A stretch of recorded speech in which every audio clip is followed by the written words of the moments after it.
Hello mga kamamsi! So magtatanghali na po. So maipapakita ako sa inyong lulutuin kong recipe. Let's go! Ayan po, ang ating putahe for today is tofu soup. Yun po. Para sa akin po yun, ayan. Hiniwa ko na po yung tokwa ng 4 cubes po. Tapos may sibuyas tayo, bawang, itlog. At yan, may nakita akong gulay sa ref. Ihahalo na natin yan. At syempre, hindi mawawala yung laging ingredients ni Mamsi. So ayan, yung malunggay. So ganyan ko pala sila nilalagay sa ref. Yan o, 3 days na yan o, buhay na buhay pa rin, di ba? So, ganyan lang po. So, ating hihimayin to, para for lunch po ito natin.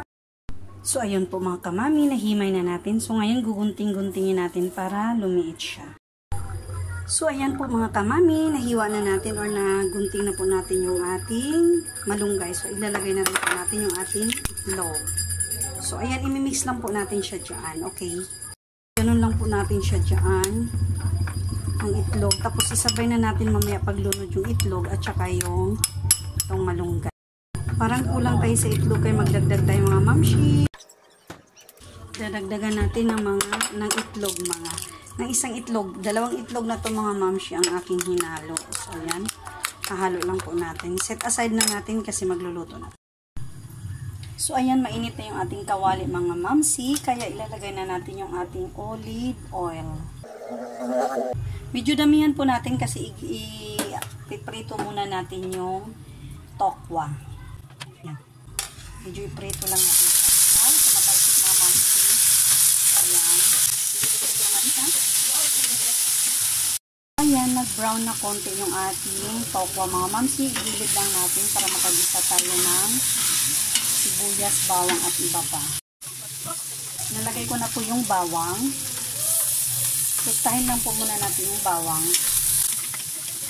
Pag matusta na po yung bawang, isunod na po natin yung sibuyas. So, lagyan na natin ng water mga kamamshi. 2 mug lang po na tubig.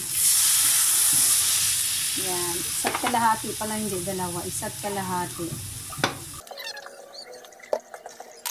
So, titimplahan na natin mga mamshi na salt at saka siyempre yung pepper. Yan. Ay, dahil salt po. Lalagyan na natin siya. So, hintayin po natin siyang kumulo. Then, pagka kumulo na saka natin siya, lalagyan ng itlog na may malunggay at saka yung ibang ingredients natin. So, ayan, kumulo na mga mamshi. Ayan, nakita yung kumulo na. So, tingnan natin kung okay na ba yung timpla. Kailangan matimplahan muna mga mamshi bago natin ilagay yung itlog na may malunggay. So, okay na po yung timpla niya. So, ilalagay na po natin yung ating egg na may malunggay. Nabulunan, mga mamshi. Kaya, ayan. Egg na may malunggay. So, ganito po yung texture niya. Ayan. Tapos, idahan-dahan natin siyang ibuhos. So, yan po mga mamshi ang ating tofu egg malunggay soup. Haluin lang natin siya ng ilang segundo para sure tayo na luto yung malunggay konti. Kasi hindi pwede natin i-overcook yung malunggay. Sinabay natin siya sa itlog kasi mabilis lang naman maluto ang itlog. Since kumulo na po siya, yan. Nakita nyo na po. Diba?